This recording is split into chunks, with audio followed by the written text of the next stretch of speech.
Hello my people, welcome back and welcome to the KAPE has paused channel.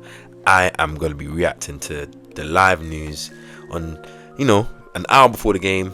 I'm getting ready to watch the game, you know what I'm saying, to draw in the game, and I'm seeing that Arsenal have bid for Ollie Watkins, a £60 million bid that has been rejected.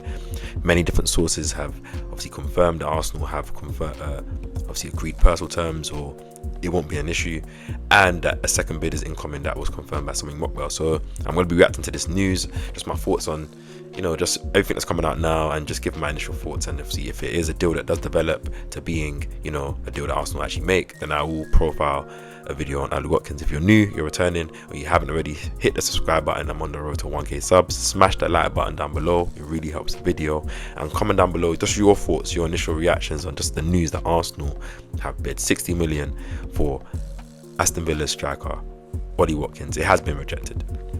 So yeah, it came out about 2 hours before the game that obviously Arsenal have bid from Secret Scout, it was, and another Arsenal ITK, and obviously it's then been confirmed by the likes of Fabrizio, the known Sammy Mockbell, and just different sources all around the internet. So obviously the news is coming around because obviously there's a lot of attention for Aston Villa strikers. Obviously John Duran obviously was it came out a couple of days ago from David Ornstein that John Duran and both Ollie Watkins, that obviously they both want to be number one striker. They both are starting strikers, and obviously there's a bit of tension there, and obviously Villa want to probably move on one and cash in on one. Obviously it's unknown what striker Villa want to keep as the number one. Is it if it's down to actually both Duran's age, that's the longevity or the quality that Ollie Watkins is, or who pays the most money? Do you know what I mean? But they both seem to be available. Duran is in talks with, I think it's Al Nassr, if I'm correct, the deal. I think they bid 75 million, or they're about to agree a bid, or bid that are in and around. And obviously Arsenal are known to come in with a second bid. So have Arsenal been given some news that Ollie Watkins available, that he will be willing to push for a deal, that there's some rumblings that maybe he's been told that he isn't the number one? Or is this just Arsenal the same PR stuff? I don't think it's PR stuff. I think if it coming out, especially the eve of the game, I think there was a lot of news coming out that Villa were angry that it came out on the eve of the Champions League night. They're facing Celtic. Obviously they're trying to get through to the knockout stages, so is that going to unsettle Ollie Watkins? I haven't checked the lineup for their team, but it's more than likely that he will be starting for them.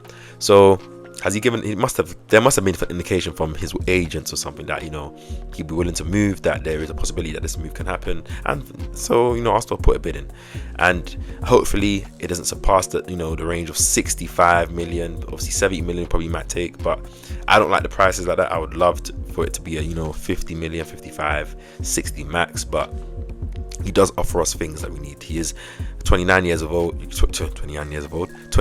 age, and obviously a lot of people online have been talking about the fact that he's old and Arsenal are overpaying for an older striker, or this means they're not going to get this player, that player, and obviously that's understandable. But same Arsenal fans that also want us to have been complaining about the goals not going in, complaining about we need to get a body, complaining about we need some reinforcements. And obviously, albeit Ollie Watkins isn't the most flashiest of names right now, and obviously he is on the older side, but that just means he's primed and ready. We need a short-term solution, and we don't know how long that deal is going to be.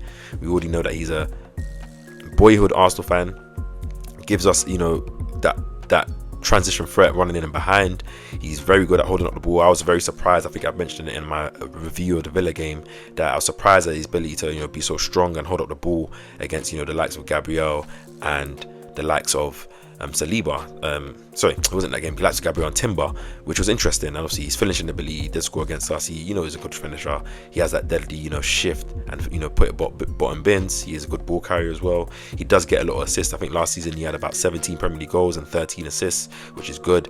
Scored about 80 goals for Villa so far in about 200 games, and about 34 assists as well. So the guy is a quality player. Let's not be mistaken. And obviously he hasn't played for a big club there, but knowing that he has that Arsenal in his heart, an opportunity comes like this where there's an open space for that 9 spot, an open space for us to potentially drive us to a title.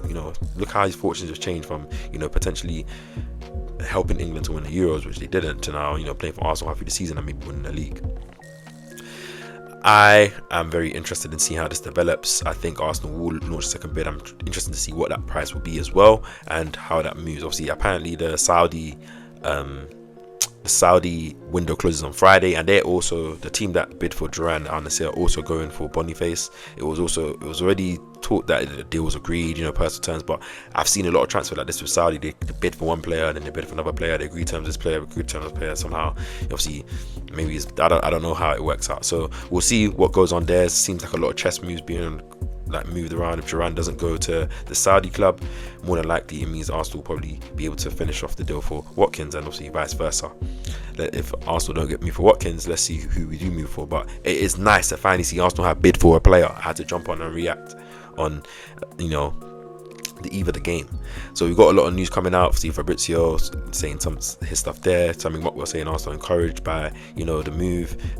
Mikel Arteta is a long-term admirer, which I've heard a lot of things. Even before, like when he first signed for Brentford, that Arsenal were interested in him. Obviously, we need to get a body in. I will think he can come in and deliver, especially in the next 2 to 3 years, if he was to come and be a quality player. He wasn't a player that was on my list and I've talked about in any of my videos so far, because I just didn't think he was available. So it wasn't a player that I was even considering. But now that I know that he potentially is available and Arsenal are actually interested, and I bid, it's the first player they bid for in this window officially.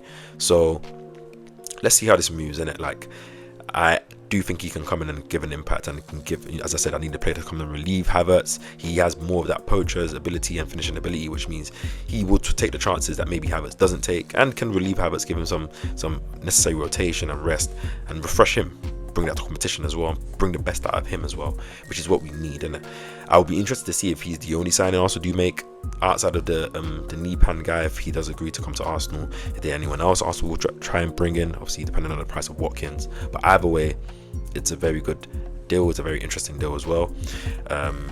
I'm sad if it does mean that we can't get a player like Isak, but it may still mean we can get a player like Sesko in the summer. Obviously, we'll be at the age and the different profiles. So yeah, I will stay tuned. Obviously, we'll see what news comes out, maybe after the game or in and around. I know Mikel will get questioned on it and he definitely won't speak about it, but let's see in the next upcoming days and hours what comes out of this deal. This was literally out of nowhere, so I love when Arsenal do this kind of stuff. Come out of nowhere, just drop some news, everyone's head rattles, and then we have something to talk about. So yeah, hopefully we're able to secure the points against Girona. Obviously that kickoff is about to happen under the hour, and then hopefully we'll see what happens from this Watkins news. So yeah, comment down below your thoughts on just the Watkins news and everything going on. Is it too heavy of a price, 60 million or plus? Obviously it's gonna have to be that. Is it not? Do you like the player? Do you not? And yeah, man, just give me your thoughts, and I'll catch you guys in the next video. Like this video, subscribe to the channel. Peace.